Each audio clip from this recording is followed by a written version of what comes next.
তোমার কষ্ট দেখে আমার আর সহ্য হচ্ছে না, তাই সিদ্ধান্ত নিয়েছি তোমাকে আজই মুক্ত করে দেব, তবে এক শর্তে। শর্ত? হ্যাঁ, যদি মোস্তফা খানকে খুন করার নেগেটিভটা আমাকে দাও তাহলে তোমাকে এখনই মুক্ত করে দেব। মিথ্যে কথা, আমাকে মুক্তি দেওয়ার নামে ওই নেগেটিভটি আদায় করাই হচ্ছে তোর আসল উদ্দেশ্য, কিন্তু আমি বেঁচে থাকতে তোর ওই উদ্দেশ্য কোনোদিন সফল হবে না। যে নেগেটিভের উপর আমার ভাইয়ের বাঁচা মরা নির্ভর করছে, আমার জীবন গেলেও তুই তা কোনোদিন পারবি না। বেশ, তাহলে তোর জীবন নেওয়ার ব্যবস্থাটাই আমি করছি।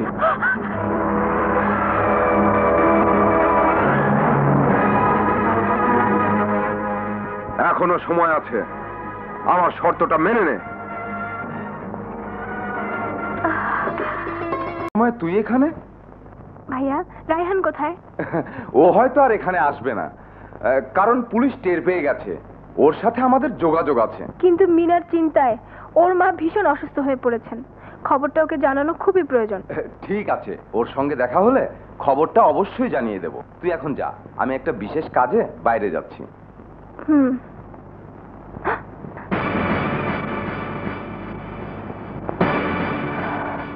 মিনা বন্দি?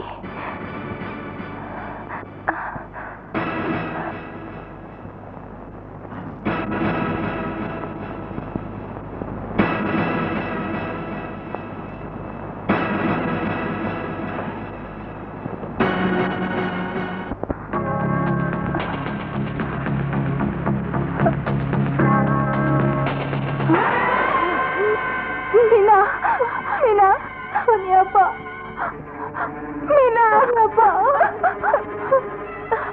সোনিয়া আপা, তোমার ভাই। সব ঘটনা পরে জানবো, এখন এখান থেকে পালাতে হবে। এসো আমার সাথে।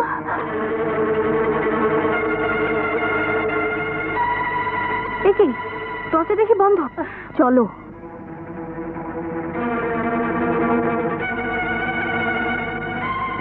তা খালি হাতে কেন? সওদাগরির সওদা কোথায়? আগে আমার সওদা বুঝে নেব, তারপর আসল সওদা যেখানে আছে সেখানে নিয়ে গিয়ে ডেলিভারি দেব। জমশের,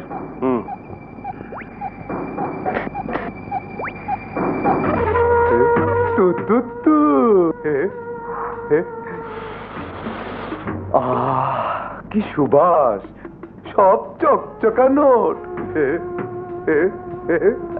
টাকা পেয়ে এত খুশি হতে নেই, কারণ টাকা পেলে কাঠের পুতুলো হা করে।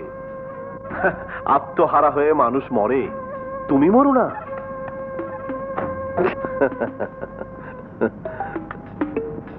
নাও, মাল পেয়ে গেছি, এবার চলো আসল মালের কাছে যাই। চলো।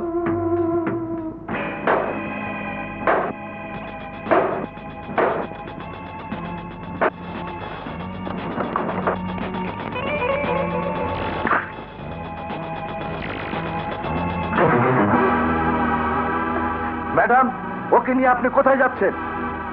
তোদের মালিক ওই মানুষ নামে শয়তানের জাহান্নাম থেকে মুক্তি দিতে। মালিকের হুকুম ছাড়া আপনি ওকে নিয়ে যেতে পারবেন না।